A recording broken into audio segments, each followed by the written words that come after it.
You decide to pull your leer out when you are exposed to 1, 2, 3, 4, 5, 6, 7, 24,000 angles. It happened. It happened. I'm so excited for you. This is a learning opportunity. You're so exposed right now. It's like, I'm going to stand right in the middle of the site, T-posing like this, and just going to reload, right? It's like, it's dangerous. Yeah. Hello, my name is Worthy, professional Valorant coach. If you're looking to climb the ranks and improve your overall gameplay, you definitely want to leave a like and a sub. Also, if you comment your Discord name in the comment section below, once per month, I choose one lucky commenter to win a free one-on-one session. Best of luck and enjoy the video. Well, what's your goal? Is there like a rank you want to hit? Do you want to go professional? Yeah, I need like to hit immortal. And what do you think is holding you back from getting there? I think my beacon, my aim maybe also. I don't know how to enter sight, and I think holding angle, it's hard for me sometimes. I'm going to say that I think your aim is not too bad. I think it's pretty good. I think you can definitely compete at a high level with your aim, so it's probably not aim that we need to worry about. There's a couple things that I identified right away from looking at your VOD. Your learning objectives today, we're going to be working on efficient pathing into the bomb site. At this rank, it's incredibly difficult. I've played at this rank before, so I totally get where you're coming from. And what rank are you playing at right now? What rank? Now I am gold 1. I have made silvers into immortals before, so it's not impossible. We can definitely work with this. A couple things that I notice you do in this VOD that are bad habits that even immortal players will do on a regular basis. And the big rule is that because something works doesn't mean it's right. Okay, and we're going to go over specific examples of what I mean by that. Understanding when you are safe. You have a perfectly zoomed out mini-map right now, which is really good for collecting information. Now it's just about learning how to use it properly so that you can plan your attacks a little bit better. And that, in extension, is going to help with how to path into bomb sites. And then the last one is controlling your aggression. I admire how aggressive you play, and I don't want to tone you down too much. I want you to critically think, when is it a good time for me to push, and when is it a bad time for me to push? One of the things that sucks about bind is hookah. Hookah sucks when it comes to getting into the bomb site. The first thing I was going to talk about is getting long control, which I think you do later on in the VOD, and pathing through there as an entry fragger. That usually helps a lot. Whenever a person dogs, it should be like an immediate response for you to start pathing in behind it if it isn't already. As soon as you see the head move, he's looked there, so it's clear. This should give you a very good sense in terms of crosshair placement. So your first immediate fight based on the vision that the dog has should be CT. So we actually want to have our crosshair pretty much against the wall right now and just pointing as you're going to go straight across, because now you're just holding one direction key. So you should actually be holding your A key and pointing into the wall and strafing straight out into CT at this point. Because you haven't done that, you're actually following and tracing around the wall. So it's not making you ready for this fight that you're about to take on. So this is a very small thing for crosshair placement, but it's definitely like a big key and helpful for you. So because of that, you're not fully ready and adjusted to be able to take this fight. You actually should have one frag right now, just because your crosshair would have been right here already and you would have been able to raw adjust. But now you have to keep moving, stop strafe, and then come out. First things first, we look at the crosshair placement. We should always have a purpose with where we're pointing our crosshair, okay? And this is something that you need to start practicing. So like if we're going through here again, we want to have a purpose. So right now your purpose is to shoot this dog. Makes sense. Your crosshair's too low right now. So you should have your crosshair up here ready to catch someone who might swing out on this dog. And this is something that I'm reading, and I could be wrong because it's silver and shit just goes all over the place, but what just happened on the mini map? Kill Omen. Yeah, why is Omen here? That's the question that's popping in my head. My thought here is that they've already full rotated to B at this point. He's pushed out A and he's probably saying there's nobody A, so they're full rotating at this point and they're trying to take B. So you're probably running into a stack. I would think there's probably 2 on hookah, especially with cubby cleared. 1 on the left of hookah. We have 1 on the backside, maybe 2. So I was wrong about this one right here, but there's a Cypher. So Cypher's probably elbow. We have Reyna over here. Remember how I said going in through hookah is really difficult because you have to jump. So you don't actually have to take a fight on Raze at all here. And this is sort of what I was talking about with controlling your aggression. Not every round has to be a TikTok clip. Okay, that's your rule. Not every round has to be a TikTok clip. It's not sexy to play like this, right? It's not going to get you the views on TikTok, but it will get you the round wins, which will get you to the higher ranks, okay? This kill, this death that you give is the difference between you ranking up and you moving on, okay? You didn't have to do it. Didn't have to. You could have won it, but you didn't have to. You could have actually waited for the brimstone to shoot him, and then you could have you peeked out if you wanted, or you just wait for your sand. You listen for the sand cue, and then you swing out. The other thing too is you do well with the leer, but there's a distance with this leer that they can still see you up close range, right? So if they see this leer, they're gonna leave it, and they're gonna let you walk through on this, which is exactly what they do. He is completely blind right now, but he can see you from this range. This is why I was recommending you go long and then tossing your leer this way and then swinging out with it. Okay, they're on probably an eco here. If they're on an eco, which means they can't afford guns, and that means they're going to probably look for closer range fights. And this is important because it answers your question: how do I get on bomb sites? How do I do all this stuff? Just look at their money and you'll be able to know exactly how you should be pathing. This chamber's so mad. Let's play that again. The chamber's so mad. I think he's mad at Brimstone here. This is just his fault. This is his fault. He's taking an op into a close range fight. This is his fault, but this is funny to watch. I love this. Why are you Okay, so let's talk about this too, because this is actually a good lesson for you. The last thing you want to do is get angry at any point in time during the game. And the reason being is that if you get angry, your fine motor control, your skills, your ability to click your mouse and move your mouse shoots down by 80%, right? So you're actually like clinically insane once you get angry. So at any point in time where you get angry with something like this, it's gonna massively diminish your skills. To do not invest yourself emotionally. That's like a big lesson that I had to teach a lot of people. So right now, they have zero idea that you are in showers right now because Omen has left that area. Omen ends up being in heaven. So you can actually just wait here right now. You can just chill. And you can be the last one to peek out. You don't have to do anything. You're good. Your job is done. You've entry fragged. You've got control of the site. The bomb is down. So this fight right here is completely unnecessary. Now the other piece too that is dangerous is that what did your chamber have as a weapon? He had an operator. So now Omen is naturally going to have this operator. Here's the protocol. When you have showers clear, right here, I want you to look up and look at the score.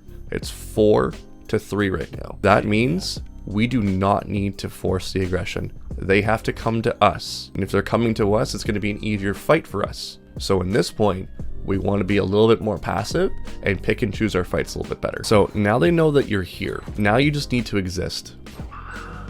I know exactly where Let's talk about this peek. I want to know why you did it. What was your reason for doing it? Killing Omen. Killing Omen? Okay.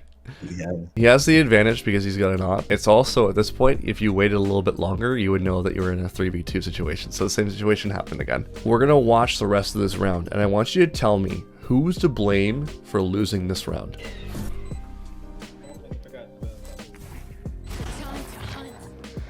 I want you to tell me the first thought. Who's to blame for losing this round? I think Omen. Not Omen, Brim. His smoke was bad. That's a good answer. It's a really good answer. Okay, let's assume that Brim is already dead. Who's to blame for losing this round? exactly where you We'll watch it again. And then I want you to tell me. Correct. Me also. Correct. You're the blame.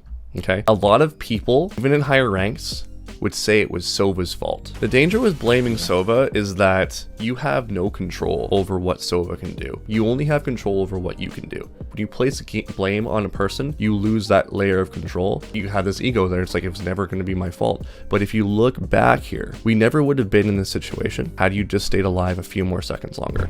So a quick little threat assessment. What is it that they got? What do we have to worry about? We have Ray's ult we have to contend with. So knowing that they have an op, you already know where I'm going with this. Well, the way that you peek here is sketch. I actually love what you do in terms of long range, but you know from last round that there is a threat of an op here. And this is where the danger comes in. And I see this a lot at your level because something's worked in the past. I'm going to repeat it over and over and over again. The danger that we get into is when it doesn't work for us, we start going, well, what the hell? It worked for me like 5 rounds ago. Why isn't it working anymore? It's because it was a bad habit that you established already. So watch this. Oh God. Right? And when I first watched this, I'm just like, oh no, don't do it. And the worst part of it all, do you know what the worst part of it all is? Yeah. You killed him. I think. And the reason why I say that's the worst part of it all is because now you're in your head, you're saying, oh, that fucking worked. I'm nuts. I'm going to do that again. I'm going to do it over and over and over again. And it's not a good peak. It's not a good peak. So let me ask you the question. Is this good on you or is it bad on him? Bad on him, maybe. Bad on him, 100%. I would say 9 times out of 10, you should lose this fight. This is the one moment it happened and went well for you and you're like, yeah, let's fucking go. I'm going to do it again. Remember how I told you, you're going to be punished for this eventually. Well, guess what?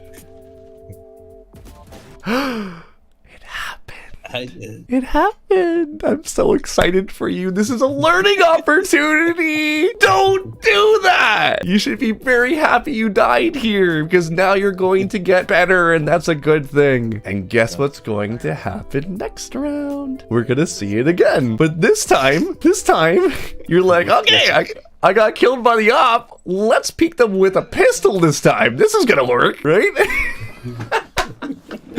The reason why you're doing this is because if we look back at round whatever it was when it actually worked, you're like, in my head, this works. This is something I'm going to repeat.